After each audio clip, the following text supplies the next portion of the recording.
Global Morning. News updates daily while delving into a variety of current affairs and topics.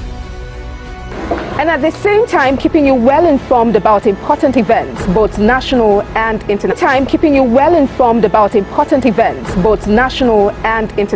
Day to a wide range of latest news making rounds on Global Morning. We're on the road to protest. And the president meets all of our demands.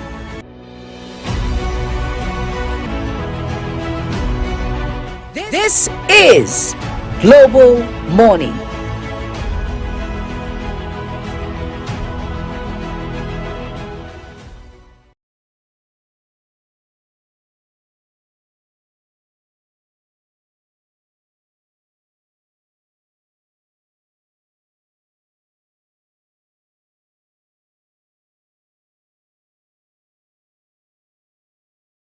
Very good evening and welcome to another Morning, I am Oyi Alpo. You know how we do it on Teacher Post Extra, bringing you all the... On the desk this evening, we have... Peaceful and joyful home doesn't happen by chance.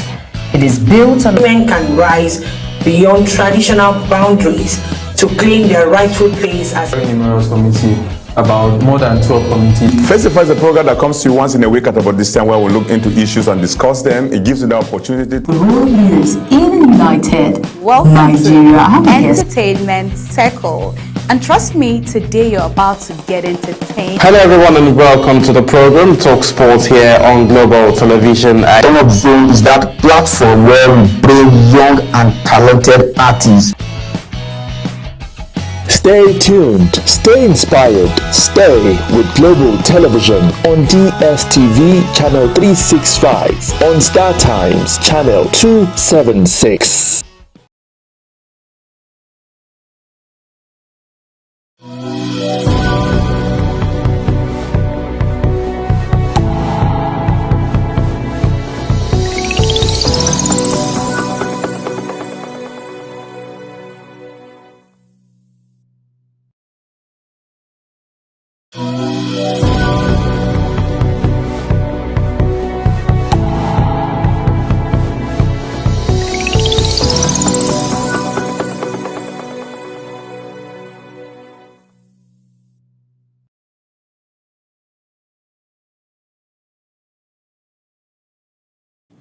All right, you're welcome back, and this is the first discuss of the day on Global Morning.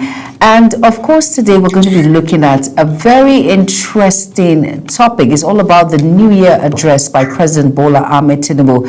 He assures on economic development. Now, in his President Bola Ahmed Tinubu reassures Nigerians of his administration's commitment to economic development and national stability. He acknowledged the economic challenges faced by citizens and emphasized that ongoing reforms are aimed at straightening the economy, now attracting investments and creating jobs. The president expressed optimism that the policies being implemented would yield positive results in the new year, calling for patience. Yes, patience, unity, and collective efforts as the nation works towards sustainable growth and improved living standards. Now, with me on this discuss is Honorable Isiaka Babatunde Adigun Badamosi. He is a public affairs analyst, SDG advocate, and politician. Good morning, Honorable Isiaka Badamosi. Thank you for joining me on the program Global Morning. Good morning, Jumai. Thank you very much for having me, and good morning to our audience and listeners out there. All right. Now, let me ask a question. Now, what economic challenges did President Bola Ahmed Tinubu acknowledge in his New Year address for individuals who are wondering what this is all about? Okay. Reading and listening to the address, one is able to deduce that the president is clear about some of the challenges that are facing Nigerians, and these are challenges that has been as a result of some of the very serious, very drastic economic changes that has happened over the past 2-3 years. And I'm sure the president is very clear that the president is not oblivious of all of this. And these are part of the reasons why he keeps saying that the result and the Nigerian people will start to feel the impact of the reforms in the year 2026, as it were. Mm-hmm. So, from the address, the president seems to have the clear understanding that Nigerians are going through a lot of difficulties and strain, and there's a urgent need for the government to do something to make sure that they cushion this stress Nigerians are going through. Now, do you think Nigerians are able to resonate, to understand this this New Year address, for instance? Do you think this New Year address has actually given hope to the common man in Nigeria with all of these economic challenges in which we face at the moment? Oh, well, what we give hope to the common man and to most Nigerians would be to see a difference in their standard of living, a positive difference in their standard of living, impact on the income they earn, and the market forces giving way to better bargaining power in the market and all of that. Those are the things that will really resonate with the average Nigerians. As it were, some of us who tend to understand what economic indices are could say that, yes, we have turned the corner, we are now, we have stabilized, we can now start making progress, but the average Nigerian will want to see it clearly in terms of the Naira and Kobo, how it affects his or our pockets and all of that. So I think for me, that is the grand area where Nigerians will feel it. And come to think of feeling it, you could observe that we just had a Yuletide season that just passed. And for the first time in quite a while, we did not grapple with the issue of energy scarcity in terms of, I'm talking of petroleum products now. That has been something that has been an annual occurrence where we have, Nigerians have to struggle, Nigerians have to go through the pain of getting supply of energy, of petroleum products during the Yuletide season. But this time around, I think the government seems to be having a handle on it, and then we are seeing some improvement in that direction. Now, looking at all of this now, how do you think the president, he plans to straighten Nigeria's economy through, there are reforms that are ongoing. How do you think he's able to balance all of that?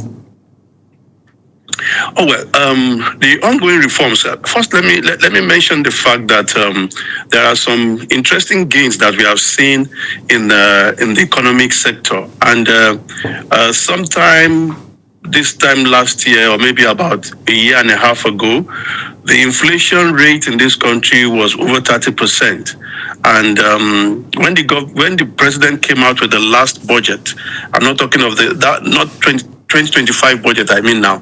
And he had in that budget a projection of reducing inflation to below 15%, or about 15%. For somebody like me, I laughed and I was a bit taken aback. I felt it was ambitious. But interestingly, that has been achieved because year on year, we've seen inflation dropped drastically as it stands right now. We've seen our foreign reserve has improved also to about $46 billion. We've seen rating institutions all over the world rating Nigeria economy as developing and growing fast. And all of these are indicators that shows that the economy is doing well. We've also seen full inflation becoming much more reasonable with time.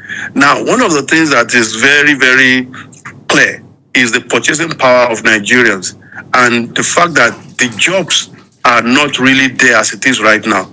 Now, this is the area where I expect the government to focus to see how we create as much jobs as possible so as to enhance the purchasing power of Nigerians to be able to afford all of these things. We might also look at the area of energy.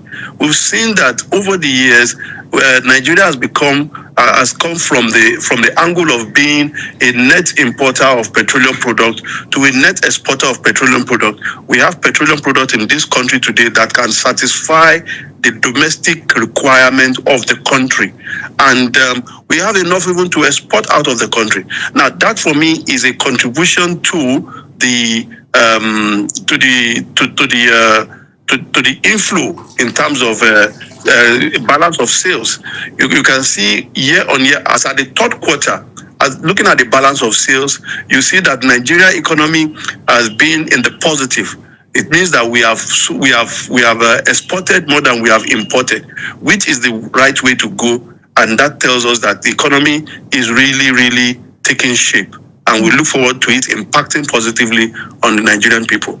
Now, talking about the economy taking shape and impacting positively on the Nigerian people. So with all of this said now, and with all of these reforms that are up, there is light at the end of the tunnel, even when we have issues of, we're still going up and about when it comes to this new tax bill that is out and all of this encompassed. Some Nigerians will tell you, they will say, with all of this, we see all these reforms, and yet we do not feel the impact. We're just seeing it on paper, we just hear about it, but the impact is not truly felt.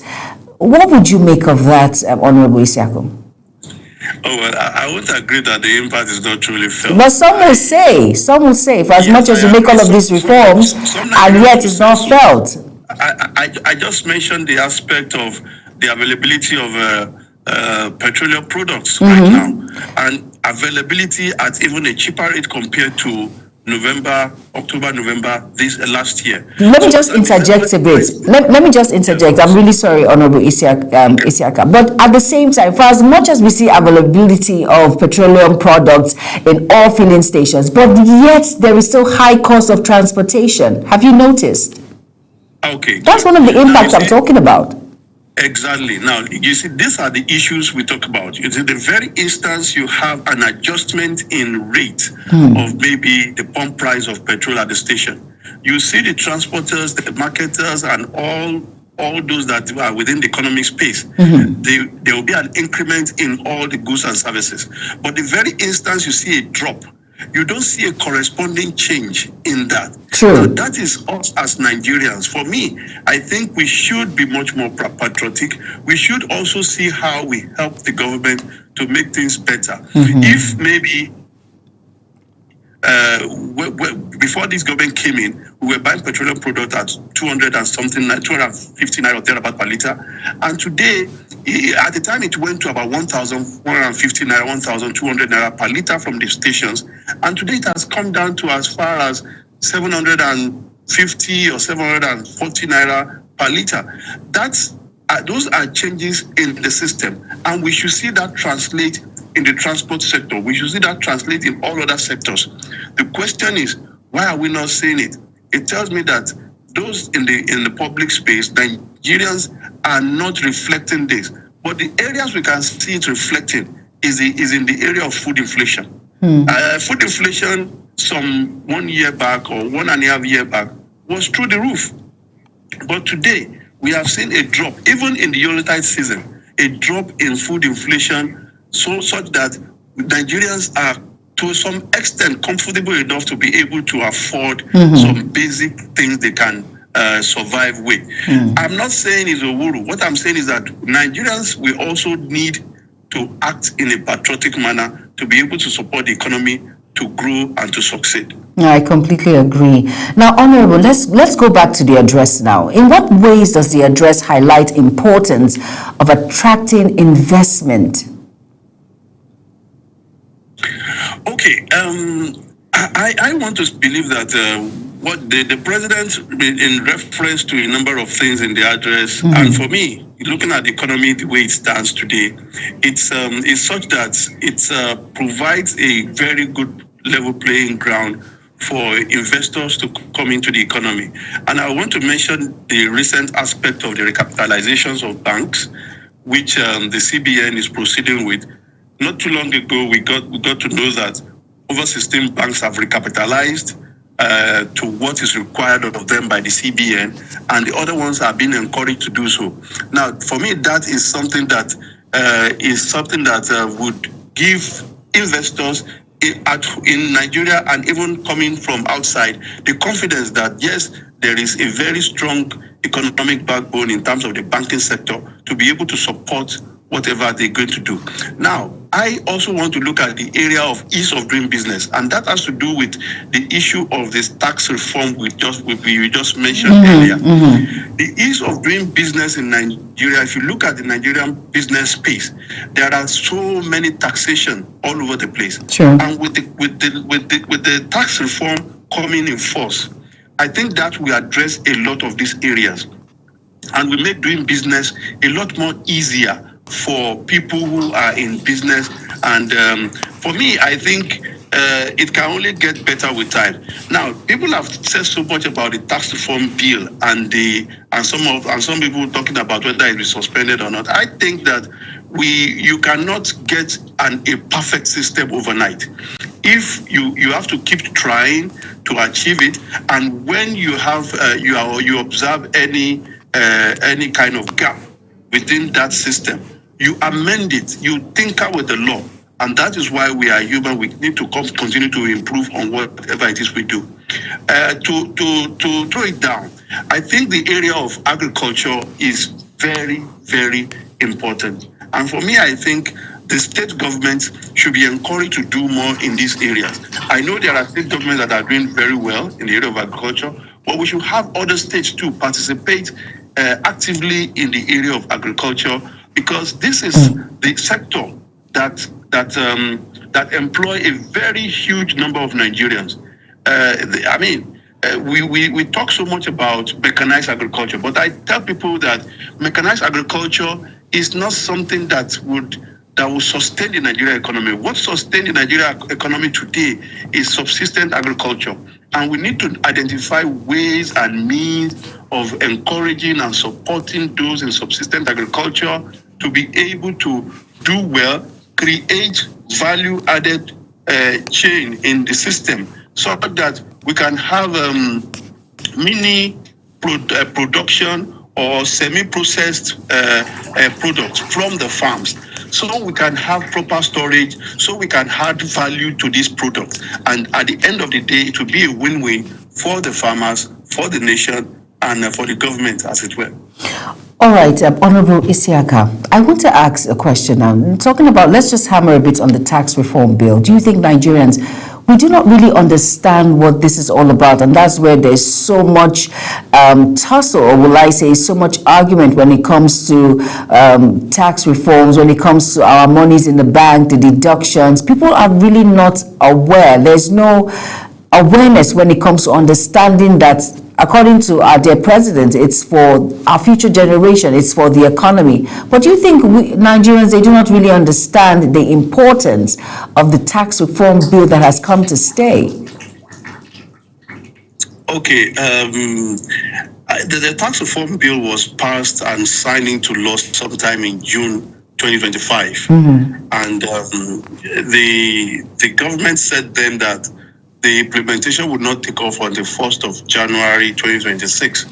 I want to believe that that was to create a window of a period within which to enlighten Nigerians about the tax issues and all of that. True. And I think for some time now we've been having enlightenment from those that are concerned to tell Nigerians about what it's all about. I do believe that the job of enlightenment is a thing that can be an ongoing thing. Okay, the issue of the tax thing is that one of the things that we've been told is that there are no additional taxes. Two, we've been told also that people are not expected to pay much more than they were paying before now. We're not talking about the system of collection and remittance of taxes and all of that. Now, for me, what I want to see is the implementation of this law, and for us to be able to identify where are the gaps. If we are able to identify where the gaps are, then it's a thing that will now address. Also, part of what we are told is that this tax law will provide a very good platform for investors who want to come into Nigeria, for even business owners who are presently in business and who are doing their business in Nigeria. And for me, I think there is nothing as good as having a very good atmosphere for doing business. One of the things Nigeria has been lacking for a long time until date is a good business environment. We must have that for business to thrive. You cannot have a system whereby people are meant to go through about 10, 15 processes of registering a business, paying taxes and all of that. And at the end of the day, you expect them to do well as a business.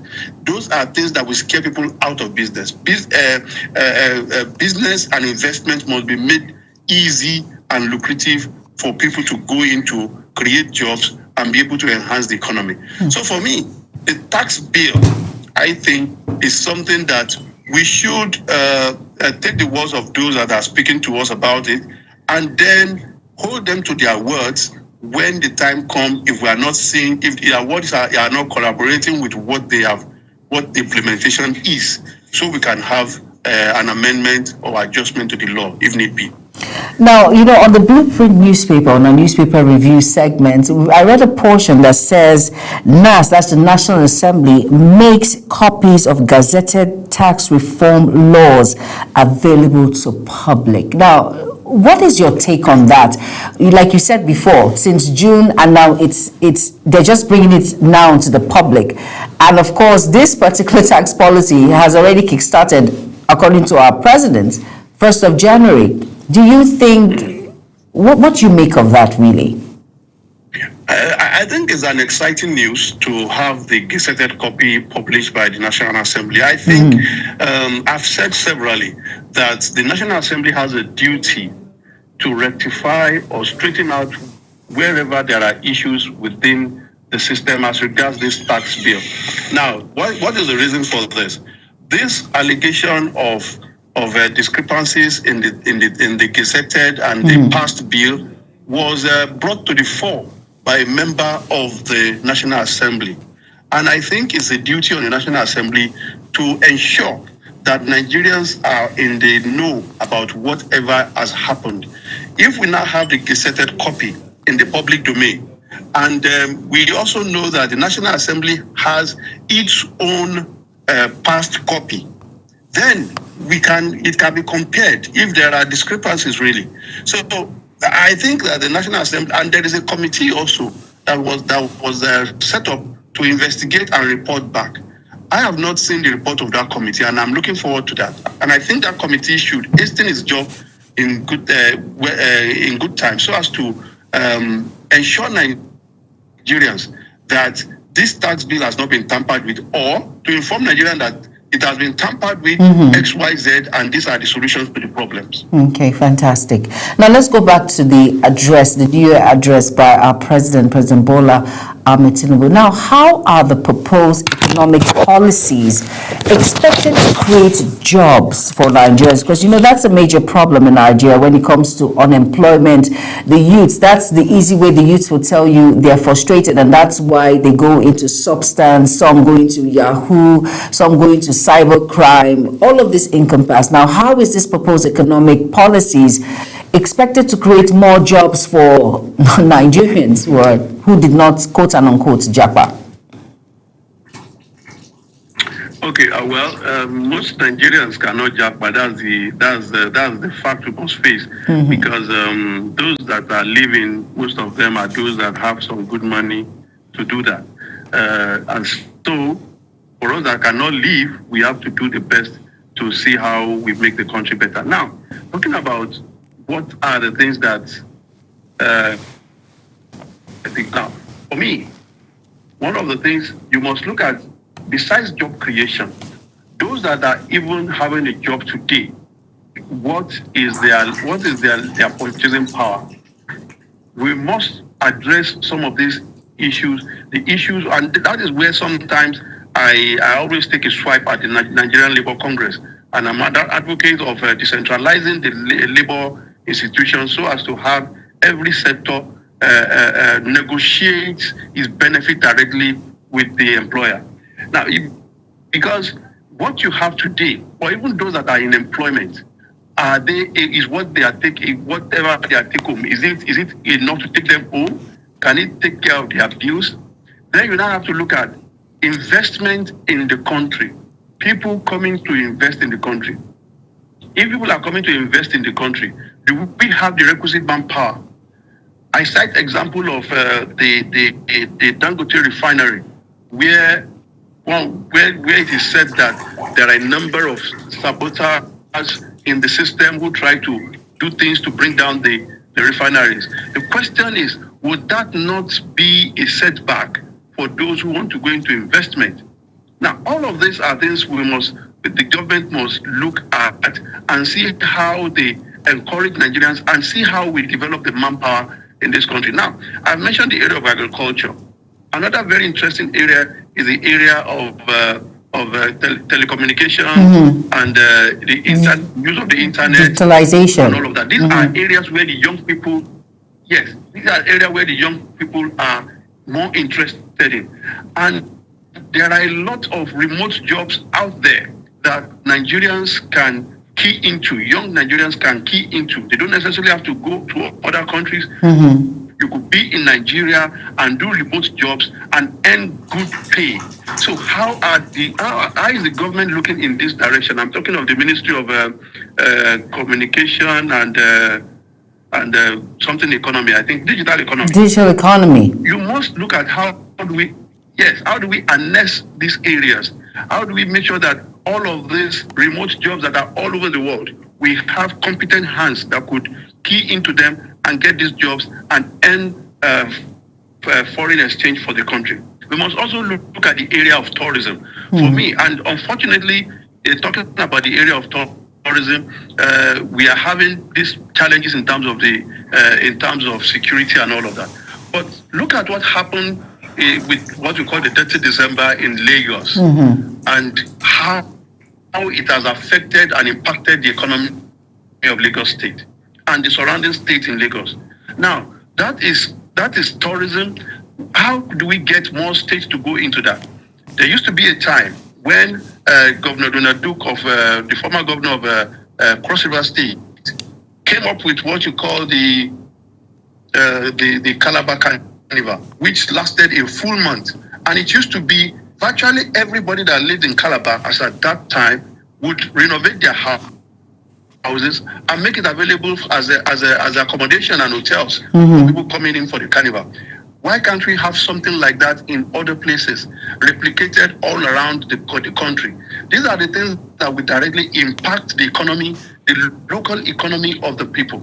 In a place like Oyo State, for example, you have a place called Iseni, where you produce, what you call the ashoki. Now, this is a fabric that is unique to that environment. How has that been put in the public domain? I'm talking of the federal government and the state government. All of these things are areas we must look into, because these are things that directly impact the economy. It impacts transportation, it impacts food and the food vendors and all of that. So these are, for me, I look at them as low-hanging fruits. And the government must be able to look at how do we use all of these areas to be able to impact the economy. It's not, the government cannot employ all of Nigerians, but the government can create enabling environment for these things to be done. The last part I'm going to add to it is the aspect of our healthcare system. Interestingly, there has not, for me, I've not seen much of improvement in the healthcare system we have in this country. Very true. And I think, and I want to believe that essentially the primary healthcare facilities we have are things that we should look seriously into. I know those are within the purview of the state government and the local government, but we must encourage them to enhance the primary health care system. Because when you have a good health care system in the country, you strengthen your manpower, you enhance your manpower. It's not a direct benefit that you give to them, but the fact that the manpower is healthy and strong it means they can do so many other things to contribute to the economy of the country. Now, Honorable Isiaka, what's your take on the assurances by President Bola Ahmed Tinubu regarding the future of economic development? Oh well, if I would look at the aspect of that question you asked, I would say I would take it from what the president has said before and what he has done. Okay. I mean, as in what he promised to do and what he has done. In the 2025 budget, he proposed to reduce inflation to about 15%. And as of today, that has been achieved. And for me, I think that is, for somebody like me, I was a skeptic. I dismissed it. I say it's not possible because I felt that was a tall order. Okay. With the foreign reserve also on the rise, and with the good ratings we have in with the foreign rating companies and all of that, I think the president's promise that things will get better are things I want to take seriously and believe, because of the fact that we have seen a trajectory done based on what he said earlier. We have seen it in a number of the sectors. So I want to believe that with what he has made promise of in terms of the economy turning the corner and people getting better jobs and expanding the economy, I want to believe that the president will deliver on them, as it were. And then all of us Nigerians, we must not keep quiet. We must keep it on his toes. We must continue to pressure this government to do the right thing and to ensure that Nigerians get value for the mandates they give to all of these elected officials. Very important. You know, some people will say the reason why we're getting all of this positivity is because 2027 is just around the corner and everyone is coming hard to assure us of goodwill and all of that. Do you think that is so? Because we see a lot of promises, we see a lot of, will I say, hype, or will I say, encouragement by our lawmakers. Do you think it has anything to do with the election that's 2027 election? Well, I think if it has to do with that, that is the beauty of democracy for me. It means that people are learning, politicians are learning to understand that the power resides with the Nigerian people, and if they do not live up to expectation, they could be voted out anytime. But beyond that, I want to believe that those who are in public office, elected especially, should have a clear-cut understanding of improving and impacting the life of the people positively. That ultimately should be the bedrock of their seeking public office. Because, I mean, what are you going to do in public office if not to improve the lot of the country? If you are not doing that, then you don't have any business being in that space. So I would want to believe if the 2027 election is getting the government to do the needful and so that they could get re-elected, I think it's good for us, it's good for our democracy, and it tells me that politicians are learning the lessons of democracy. Now let's quickly go back to the New Year address. Now, why do you think the president called for patience and unity amongst Nigerians? Do you think with all of these reforms, we have to be very patient to adapt? We have to things are going to be hard? Or why do you think so? In your own opinion, that is. The president does not really have a choice than to appeal to Nigerians to be patient, to appeal to Nigerians for unity. One of the things that we have seen in this country is the fact that as much as we see some people or government trying to do as much as it can to improve the country, we also see people who are hell-bent on dragging things down, always looking for the loopholes of what is not done, and rather than address it as a positive criticism, they make it a drag for the country internationally. And for me, that is very unfortunate. And that is why I think the president's call or the president's appeal for patience and unity of the country is very, very very apt. I think is a thing that Nigerians must understand, that except we are united in everything we do as a country, as a people, we would have all of these people infiltrate our ranks, and they would create more problems for us. And you see, one of the problems that we Nigerians don't seem to understand is that politicians at times are always about winning elections rather than the positive impact they want to make on the Nigerian people. Okay. And that is why Nigerians should be very clear about who they elect, and observing who they want to interface with based on their track record and what they have done in the past, so as not to put in people who are all about themselves in power. Let's talk about now, how does the address, that's the New Year address, emphasize collective effort in achieving sustainable growth in Nigeria? Wow. I think the president's address in this direction was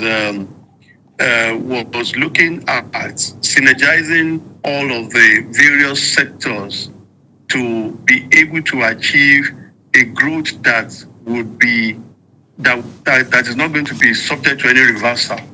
And part of that are some of the reforms we have seen in the power sector. When I say power sector, I mean the oil and gas sector. For me, I've not seen much improvement in the power.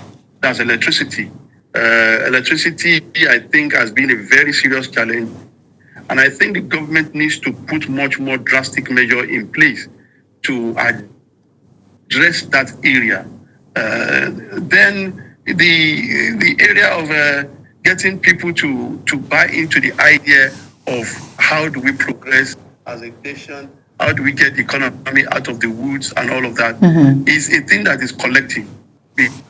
Because if we are not able to tackle effectively the issue of insecurity, then the problem of farmers going to farm and getting farm products and getting bountiful harvest would be a big challenge. And if we don't have that, then we might return to the time of having food inflation, and that will not be good for our economy.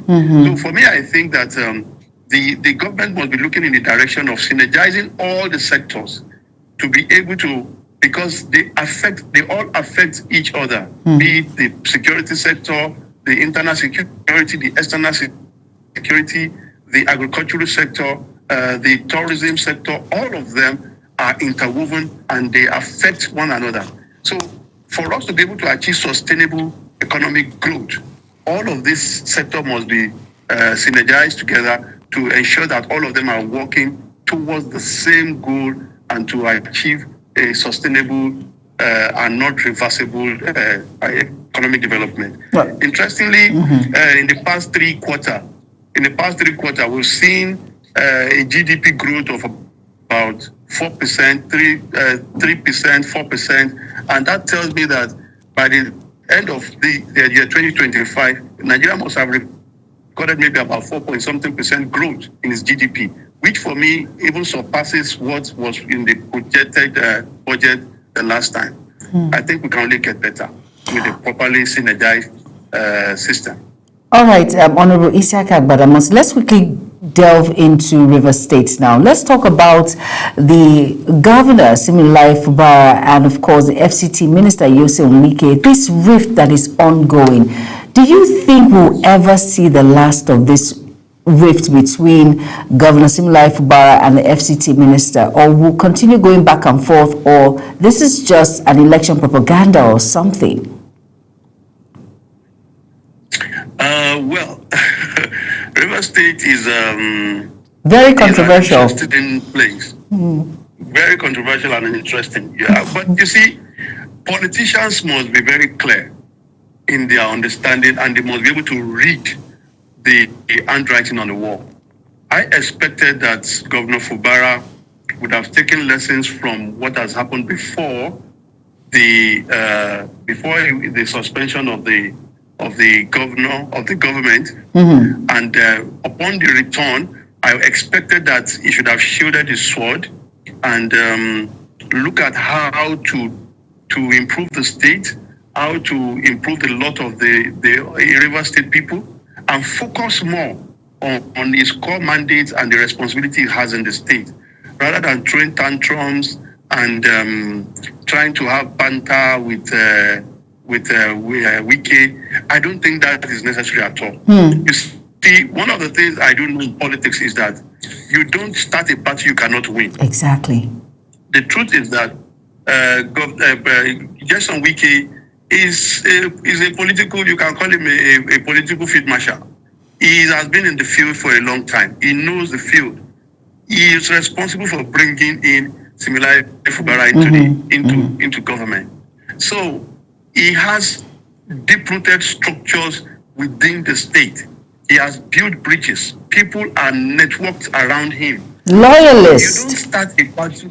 Yes, loyalist. Who will not? And so I do not expect a Simi Fubara to at this time be throwing any kind of tantrum. I think it should focus more on the development of Rivers State, development of the people of Rivers State, and endear himself to the people of Rivers State rather than throwing all these tantrums. For me, I think it's not healthy for the system. And we've been hearing all sorts of songs about being in the same party doesn't mean automatic ticket. Exactly. People openly displaying their loyalty to Wike in public, saying that no governor will have a second time except they come through Wike. So all of this, for me, are pointers to the fact that you must understand your terrain, you must understand your limit of power, you must understand the extent of your acceptability and the kind of network you have, and then you leverage on them, or you leverage on the ones others provide for you. So I hope that we don't see anything near the kind of tension we had before the state of emergency. I hope we don't see anything like that. I just pray that the governor, Siminalayi Fubara, focus more on his issue, on the state and development of the state, and completely ignore the aspect of throwing tantrums and creating unnecessary distraction. Okay, let's talk about the People Democratic Party. Now, of course, Mufwang, now he has defected from the PDP to the APC. What's your take on that? As a big weight, and it's governors that are leaving the People's Democratic Party, what do you think, what would be held of the People Democratic Party? Like, heavyweights are leaving.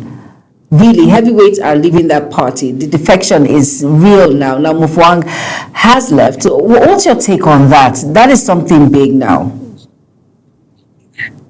Oh, well, the People's Democratic Party's problem are self-inflicted.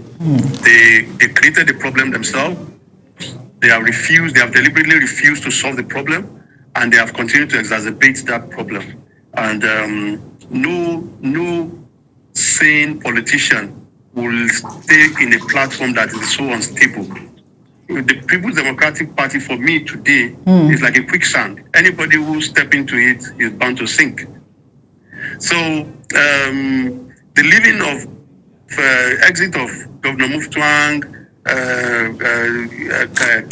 Kefas of Taraba, Udom of Akwa Ibom, Oboroviri of Delta, and all of these other people that have left state.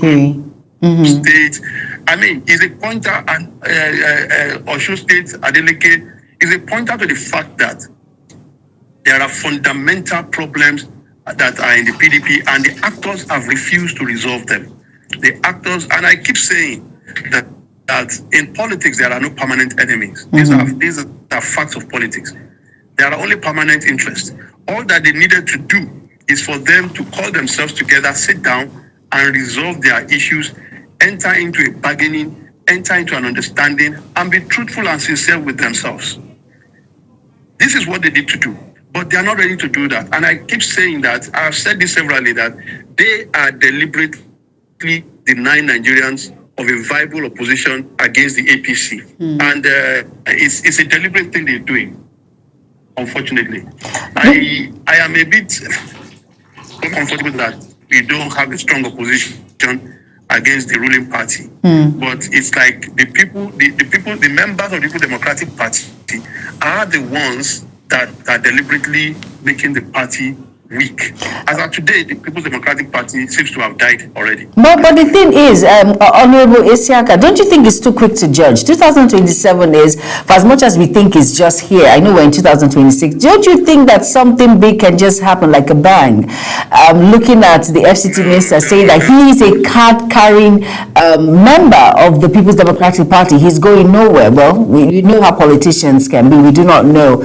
But there's still some individuals there who still believe that something good can still come out of the People's Democratic Party, don't you think? I think it's too quick to judge. I'm just saying in my own opinion. Let's keep hope alive, please.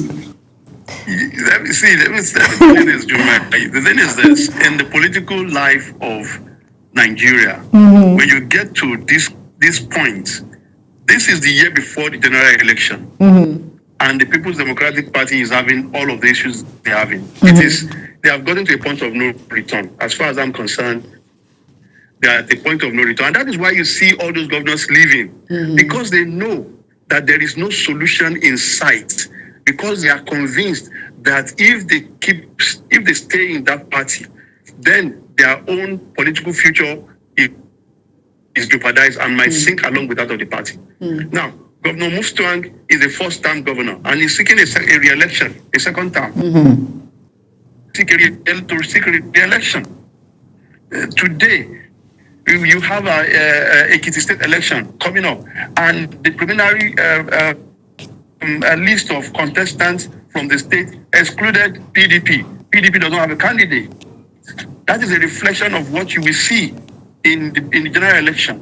So those politicians who know exactly what they are doing will take the exit quickly so that they don't get caught in this web. Because you have a situation where you do not know who are the executive, you do not, the general secretary is on one side, the purported convention elected committee, executive committee on the other side, and all of them are drawing in different directions. And INEC has told them point blank that you need to put your house in order, and they don't seem to be ready to do that. So it's a lost cause. Any politician, once his thought, would not stay in the PDP. In fact, we exit the PDP within January. Okay. Let's talk a bit about the defection of former Labour Party. That's Peter Obi to the ADC. Now, do you think now, with all of these defections happening and individuals going to the ADC, they're likely to be a strong contender for the APC in the forthcoming election? Do you think so? Well, the defection of Peter Obi, for me, is long coming. I knew it was going to move, become a very, very troublesome platform with about 3 contending chairmen. And yes, you have the Nanadi faction, you have the Aburi faction, and you have the Apapa faction, all of them dragging in different directions. And I think he has to move. But I would expect also that if a Peter Obi had demonstrated the kind of leadership that the party trusted on him, I would expect that he should have been able to harmonize the Labour Party and still use it as a platform to run. But for me, going to ADC is going to have a number of things to contend with. One of the prominent one is Atiku Abubakar. Atiku Abubakar is established in the party. Most of the people in the party today are his loyalists. So I am not sure of exactly whether the Peter Obi presidency is what he wants to pursue or is going to for a vice presidency position. But he made it clear that he's not going in as vice president. He made it clear in one of the papers. Oh, well, for me, I think it's to be seen because I do not see how he likely would display an Atiku Abubakar from getting the ticket of the party, except if Atiku Abubakar willfully surrender the party the ticket to him. I wait to see what happens at the convention. But I do know that, some of us in the political terrain, we see these things. I do know that, there are heavyweights in politics, and they know their honors. They've built bridges. They've established links. And when the chips are down, they will show you that, yes, we are in control of this situation. So it's a good thing he moved, but I would have expected that he fixed Labour Party and run on the Labour Party platform. But the Labour Party platform seems irredeemable also. So going to ADC, I want to believe that he's going to pick up the vice presidential ticket. Okay, let's just see how it plays out. Remember, it's all about politics, and you said it's all about interest, right? Let's see. Yes. All right, Honorable Isiaka Babatunde Adigun Badamosi. He is, of course, a public affairs analyst, SDG advocate, and politician. Thank you for being a part of Global One. And of course, the first discussed of the day, delving into the New Year address by our dear President Bola Ahmed Tinubu, and delving into Rivers State, talking about PDP, talking about everything encompassed, delivering on your wheels of knowledge. Thank you so much for being a part of the program. I really appreciate it. Many thanks for having me, Jumai. Thank you very much. Do have a beautiful, prosperous, and fulfilling 2026. Amen. I wish you the same. Thank you so much, Honorable Isiaka. Thank you for being a part of the program. Now, in conclusion, the New Year address reflects President Bola Ahmed Tinubu's commitment to addressing economic challenges through reforms aimed at sustainable growth. The message encourages hope, unity, and patience as the nation looks forward to improve economic development and better living conditions for all Nigerians. It's still Global Morning on Global Television. Stay tuned.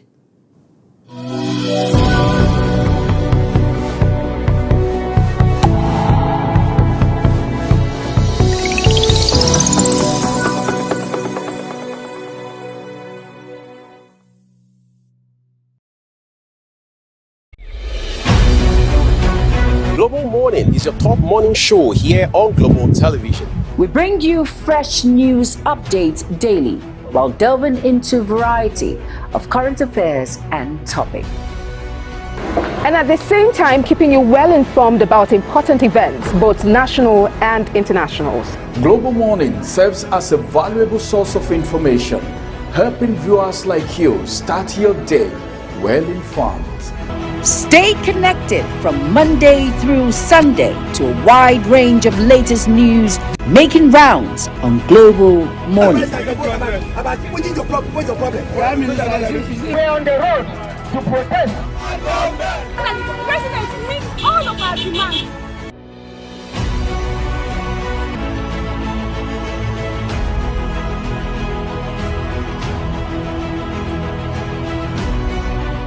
This is Global Morning.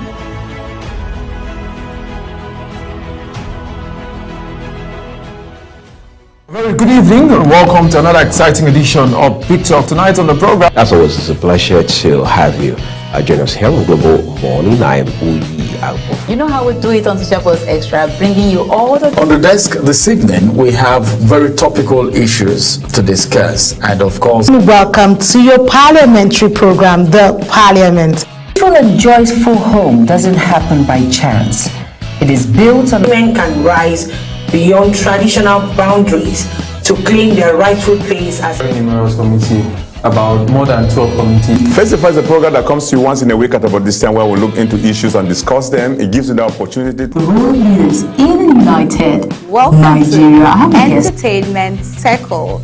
And trust me, today you're about to get entertained. Hello everyone and welcome to the program Talk Sports here on Global Television. Top Zone is that platform where we bring young and talented artists. Stay tuned, stay inspired, stay with Global Television on DSTV Channel 365, on Star Times Channel 276.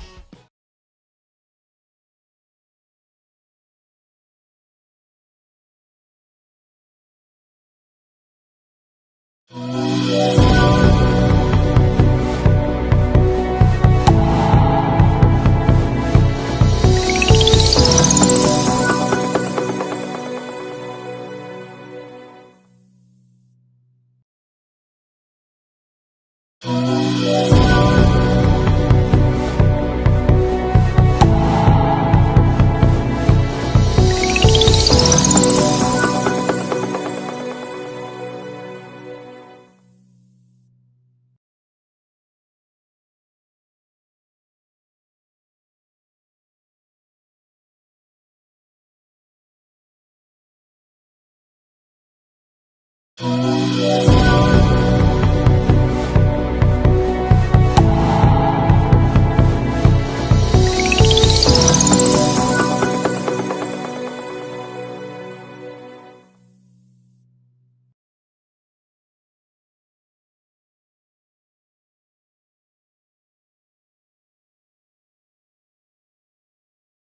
continue to track political developments for you, not just on Global Morning, but generally across programs here on Global Television. It's interesting how that we can't stop talking about politics because it drives conversations around every area of development, especially now that at this point in Nigeria, we're talking about the 2026 budgets as being proposed.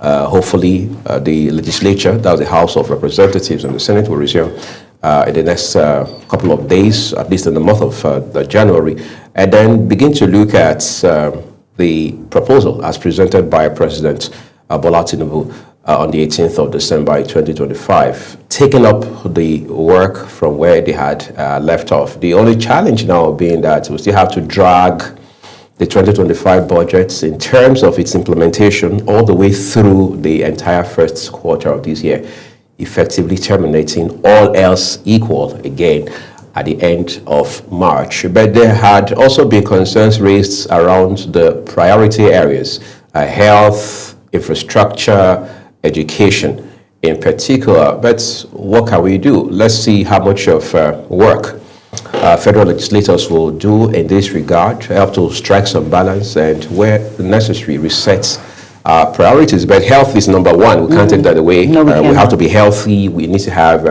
functional healthcare system to be able to think about other areas, whether infrastructure, the environment, the economy, and things like that. Yeah, like I always mention, you've mentioned it all, and no sector is bigger than any sector, but there are some that has more weight, more priority, like health, education, especially health. Like you heard from, was it on Monday now? We had the president of... yeah, that's right, on Monday. Yes, on Monday night.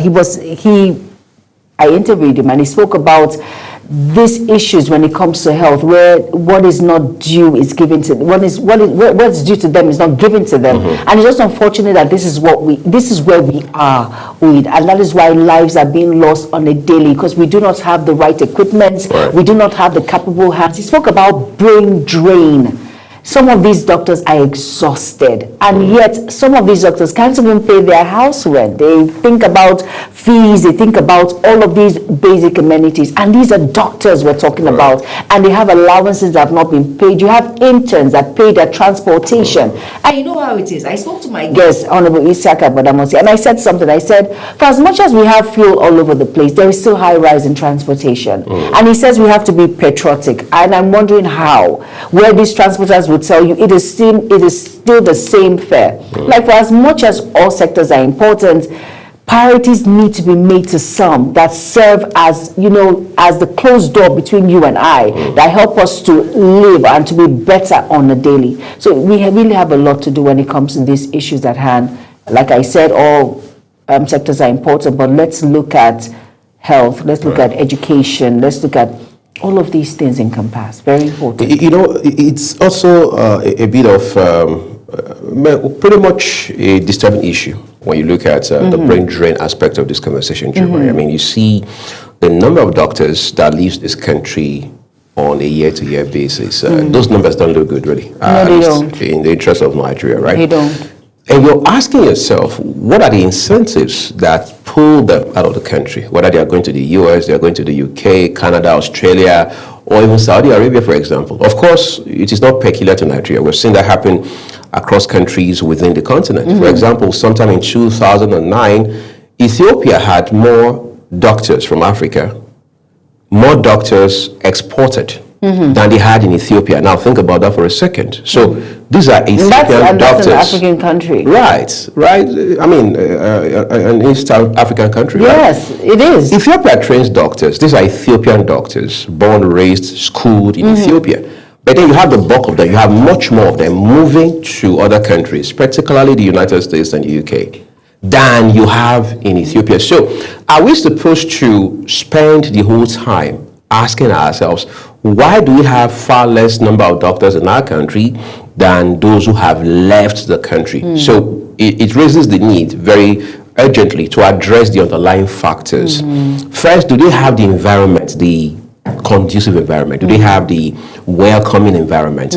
Is their work incentivized? Why will a policeman, for example, who works for the New York Police Department be more committed than a policeman in Nigeria Police Force? We must be bold enough.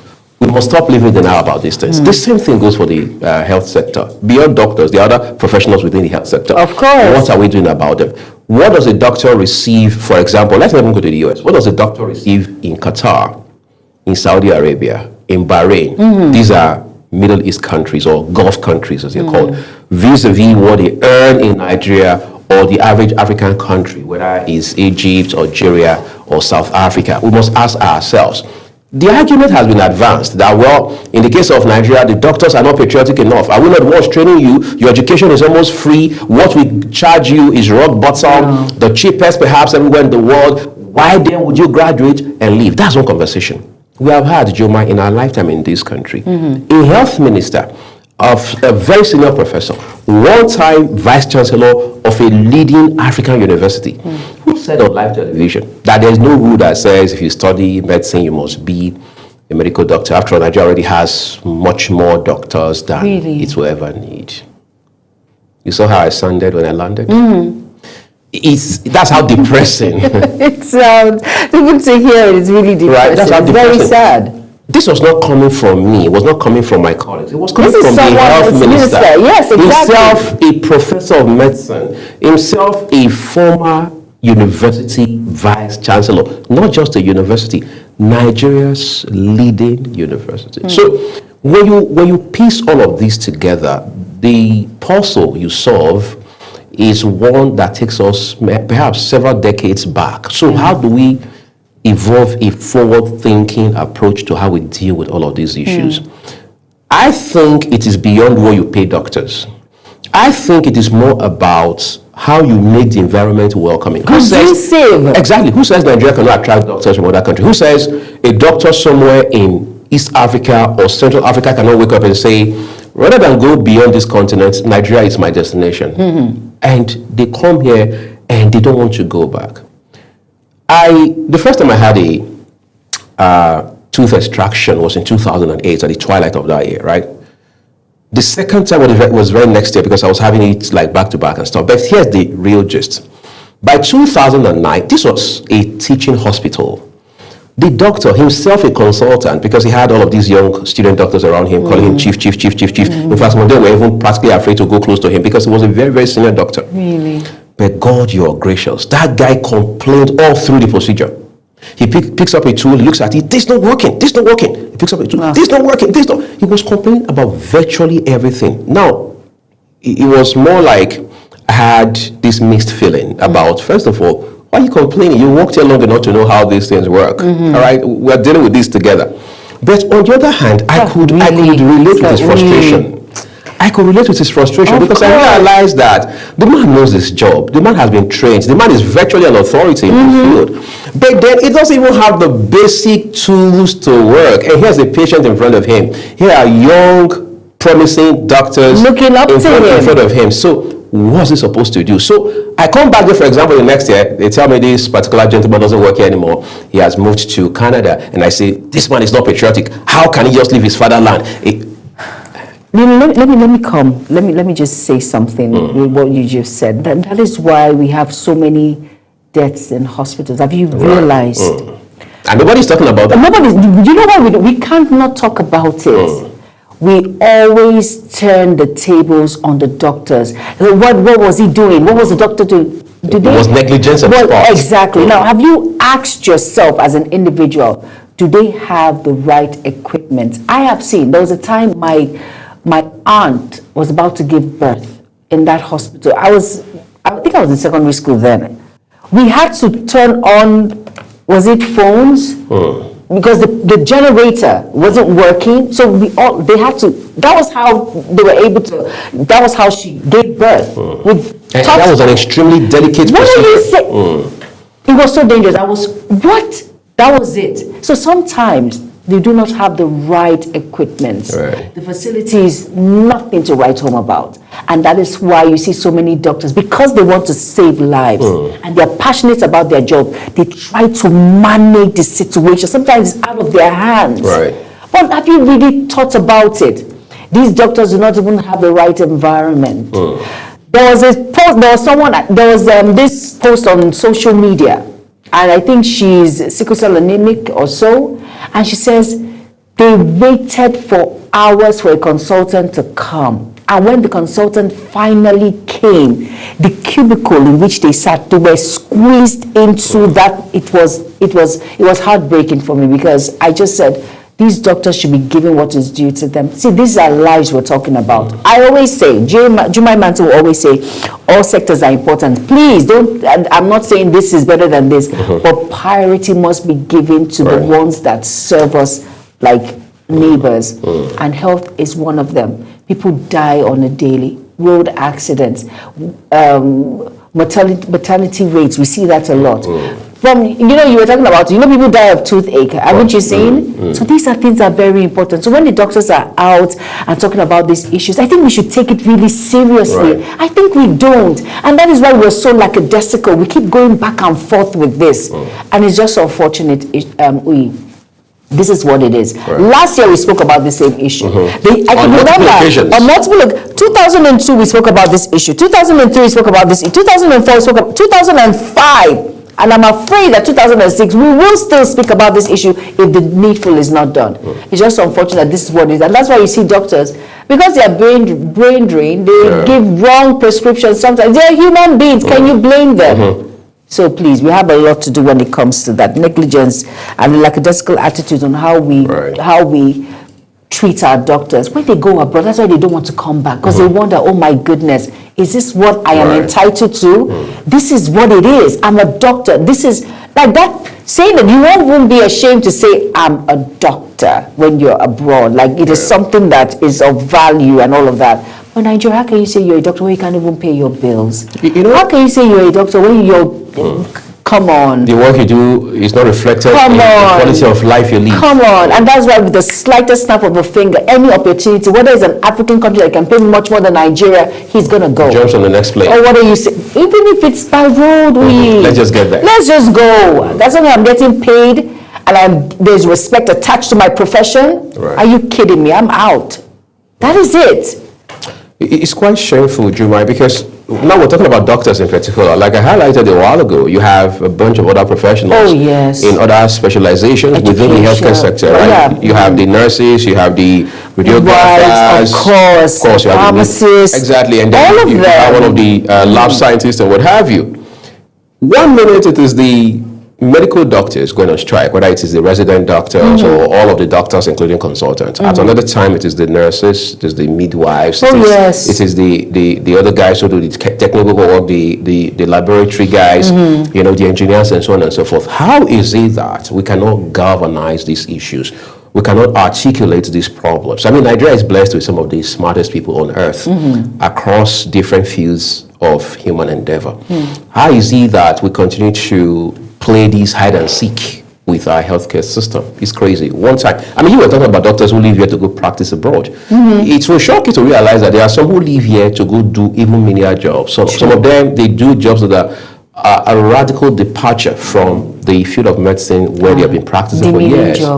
Late Professor Dora Akonyili, God rest her soul, made a reference to one of such cases many years ago, where she said, one time she was in the US and then she ran into this gentleman who was doing photography. The guy was doing an amazing work and all of that. I think she even took a photo, the guy took a photograph of her and all of that. So they struck a conversation, and in between, the guy mentioned that he is a medical doctor, trained, licensed, and already had been practicing in Nigeria before he moved over to the United States.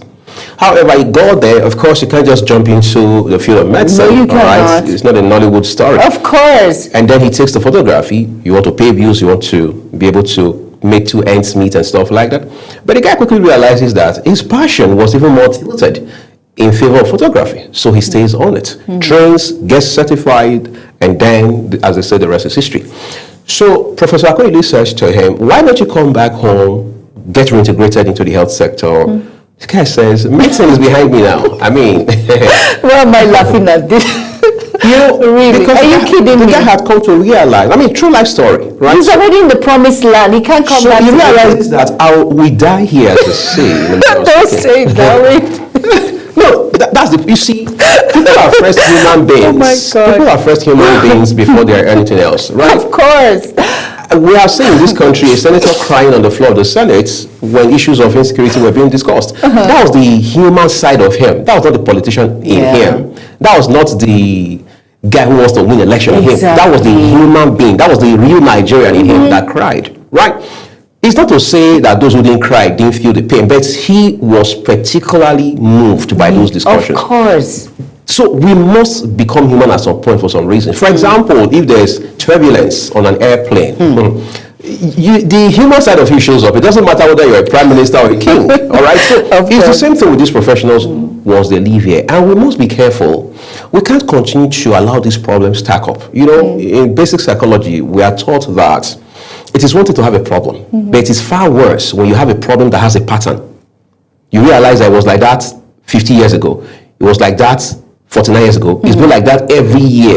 It has a pattern. So it now has a foothold. So it becomes much more difficult to solve. Exactly. Right? And that's why we're having this problem of this health issues now with the health sector. Right. This is a pattern and that was why I spoke with the president now and I said, why are we going back and forth with this matter? This thing started since 2019 and this is 2020. Then when we interviewed him 2025 and how many years and that is why that's why I think this is Jumai Manson now, not the Association of Resident Doctors, and that is why there's so much like a desical activity when it comes to serving these issues in the health sector. I think that is why we keep going back and forth, unresolved. We're signing this, we're not signing this, and yet we're relaxed, we're going on strike, it's tiring.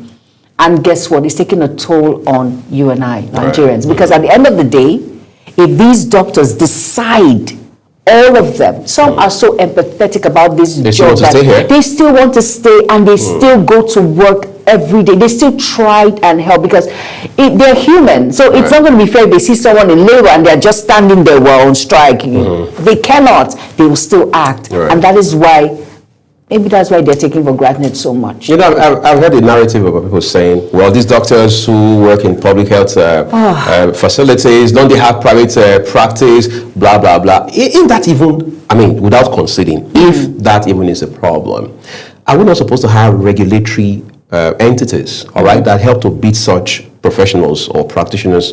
I mean, whip them to line, so to speak. We're supposed to have that. We have the Medical and Dental Council of Nigeria, for example, the MedCan. I mean, they have a job to do. We have the Midwives and Nurses Council. They have a job to do. Of course, the association, NMA, has a job to do. So we have a potpourri of agencies and entities that can deal with those excesses where there is any. Just like when you say professional negligence or ethical misconduct has been found, I mean, with a doctor or any health professional for that matter, there is already a laid down procedure for addressing those issues. So of course. We should not even make, I mean, something that's not supposed to be an issue, a big issue. But my real concern is, can we not also declare a state of emergency in the health sector? We've seen the president do that at least on 2 occasions since he came into office less than 3 years ago in the agricultural sector. So can we not extend that to the health sector?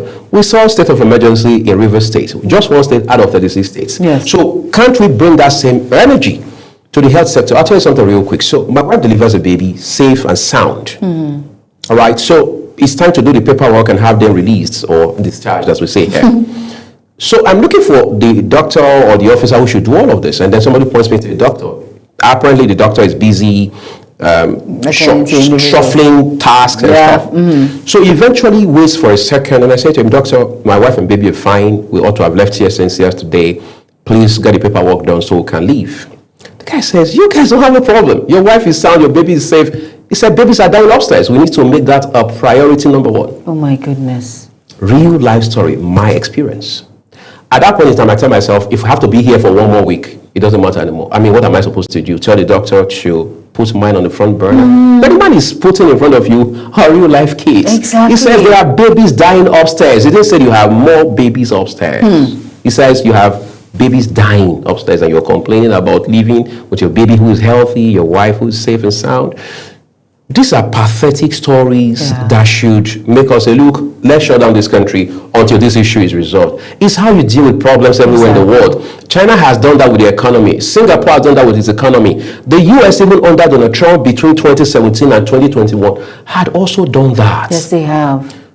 You see, we've got to take our lives seriously. I mean, that's the much I can say. And then, it's so pathetic that on the highways, we do not even have a close-by standby ambulance. Which is basic. Which is basic. Like, really, paramedics, we do not have that. And this is a very serious issue. We need to take. You've said it all. I don't know. Well, thank God I'm not in the medical field. No, why?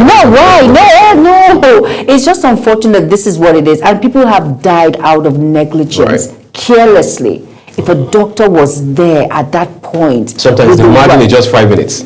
Well, 5 minutes is too much. 2 minutes. He had the right equipment, everything in place, right, standardized facility. That life would have been saved. That person wouldn't have died. Those families, they wouldn't have lost their dad, their mom. No, if the needful was done at that part.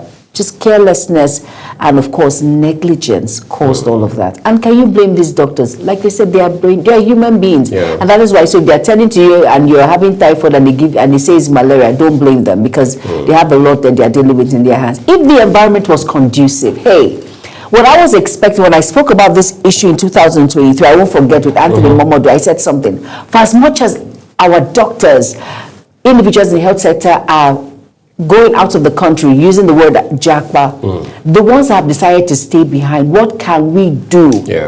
We would have made it, you would have given them, the individuals that went outside the country, a run for their money. Hey, you've gone, but hey, listen, the ones that decided to stay behind, who are patriotic enough to stay and give that helping hand in their professionalism, will give them what they want. In fact, a lot of things. But it's just unfortunate that this is what it is. I really... Well, we should never be tired of talking about this until the needful is done. And I feel the doctors should be given their rights. It's important. And, of course, a conducive environment in order for them to perform. No comment. I understand. No comment. All right, so let's take a break, everyone. The show continues. And when we return from those breaks, be sure to stay with us.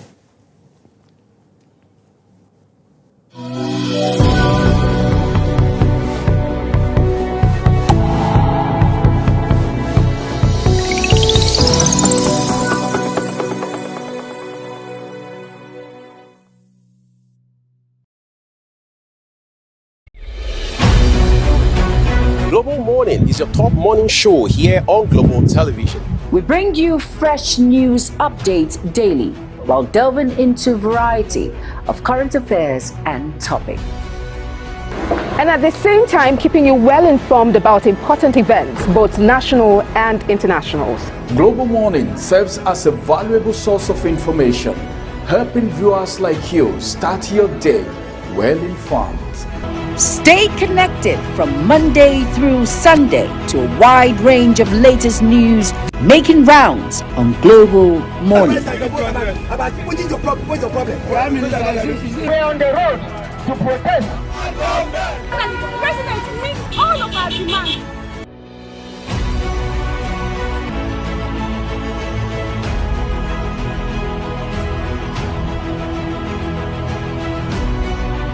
This is Global Morning.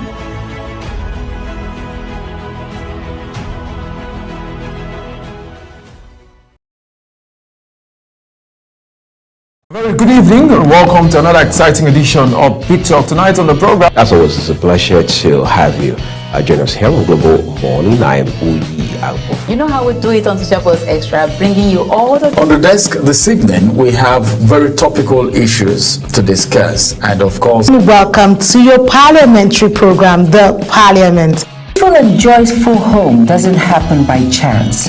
It is built on... Women can rise beyond traditional boundaries to claim their rightful place as... The numerous committee about more than 12 committees. Festify is a program that comes to you once in a week at about this time where we look into issues and discuss them. It gives you the opportunity to World News in United Welcome Nigeria. to Entertainment Circle. And trust me, today you're about to get entertained. Hello everyone and welcome to the program Talk Sports here on Global Television. Turn Up Zone is that platform where we bring young and talented artists. Stay tuned, stay inspired, stay with Global Television on DSTV Channel 365, on Star Times Channel 276.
I was just asking Jemai behind camera, is it not possible for our politicians who run abroad for slight headache, basic malaria, and all of those things that you and I will probably just speak with the pharmacy over the counter and get a prescription for, or just speak with a doctor and get basic med for, and then replicate those things they see abroad, whether they are going to Egypt or Israel, they are going to the US, they are going to Germany, and say, look, because we say these things, and that's how human life works. That's how we are able to transfer knowledge, replicate the good things that we see in others. All right? And then you replicate them here. One time, a governor told us in this country that he had told himself he would ensure the major streets in the city, for as long as he was the governor, had sidewalks. All right? Mm-hmm. And he did that. He said because he saw them abroad. Yeah. That's in the UK, in the US, sidewalks are normal, they are common. Mm-hmm. So he asked himself, is it not possible for my city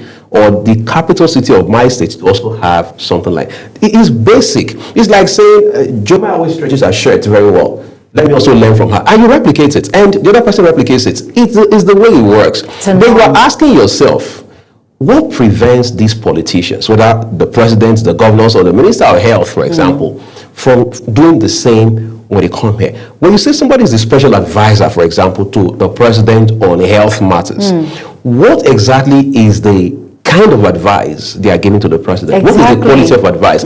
What is supposed to be the call to action for such an advice? In other words, if I advance this kind of proposal to the president, this is what we're expecting to happen. Of course, as an advisor, whether you're special or not in Nigeria, we do not expect that the president or the governor would swallow your advice hook, line, and sinker. However, it now becomes pertinent for us to ask, this minister has been in office for such a number of years. What exactly did they achieve beyond the bunch of seminars and conferences and symposia and all of those engagements where, according to one gentleman, they drink water, eat food, stay in 4 5-star hotels, read papers, and go home?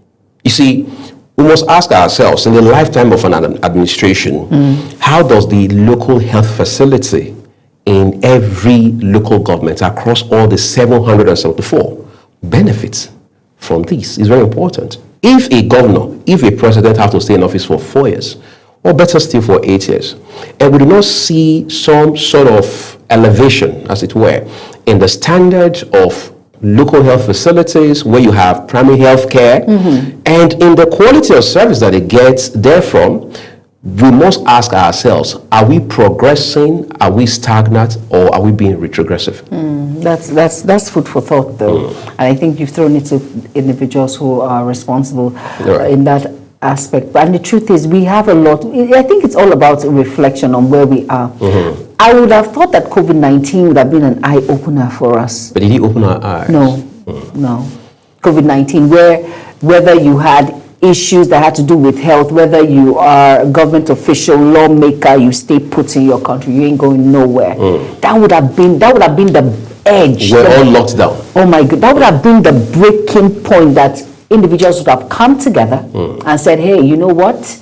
So this is it now. What if this is how it's going to be going forward? Let us try as much as possible to do justice to our own country when it comes to hospitals, when it comes to healthcare, when it comes to all of these things, because individuals can easily die if we do not take the right precautionary measures. But was it an eye-opener, COVID-19? No, it wasn't, because we're still in the same cycle. We're still there. There hasn't been any improvement when it comes to health. You can see what's happening with Nigerian resident doctors now, the same old cycle. And that's just one of the many problems. That is just one of the many problems. We are still in the same cycle. Even when that was a very serious issue, COVID-19, you know what happened? Everyone was scared. Some people thought that was the end. The world is coming to an end. And then you couldn't travel. There was no way you could travel. You had to stay put in your country. Whether you were sick or you were healthy, you had to just stay put. That would have been the breaking point for us as a country and as a nation. What was it? The answer is a big N. You know, it's amazing how we see these opportunities. We do not seize them, all right, to prove our case, to prove a point, and to better our lives. You see, in the end, people are not so bothered about the number of years or the amount of time a chief executive, whether a local government chairman, a governor, or a president has stayed in office. They are more interested in what was the mark that they left, all right? And that's why it's painful when you see a former governor or a previous governor is adjudged by citizens of that state to be better than the current one. And we're seeing that happen with even the presidents in this country, for example. It means that ultimately what citizens, what members of the public are interested in is impact, is in education, for example, is in health and things like that. Give me results. Yes, please. and it has to be concrete. It's not going to be about talking. We're not asking for too much. Just give me results. The essentials. Just give me the essentials, the basic essentials. I'm not, that's the thing. Someone asked the question, what do youths want? Someone said, just give us, we have constant lights, transportation, constant lights, so that whatever I'm doing when it comes to my business, I can work from home. There is power. I'm comfortable. Transportation, I can move from one place to another. All of these basic amenities, and you hear about the cases of the Japa syndrome. It will reduce. Just give me the basic amenities. And even when you're going to inflate one or two things when it comes to network and all of that, give me value for money and I'm good. End of story. Once you give me value for money, I am good. And give me the basic amenities, I am good. I'm not asking for too much, and that is it. And as Nigerians, we are not asking for too much. That is all we're asking of. So, well, hopefully the needful will be done, and at about this point we have to wrap it up on the program Global Morning. And of course, hope you had an amazing time with us, talking about health sector, talking about the New Year address by their President Bola Ahmed Tinubu, and then of course looking at PDP, the FCT minister, and of course even Life Bar, talking about the defection, and of course newspaper review segment. Hope you had an amazing time with it. At about this point, we are wrapping up the program. It still continues tomorrow with the weekend crew, right? It does. And I am Jumai Manson and my amazing co-host. My name is Uyag Mofwebe. Thank you for watching. Bye-bye.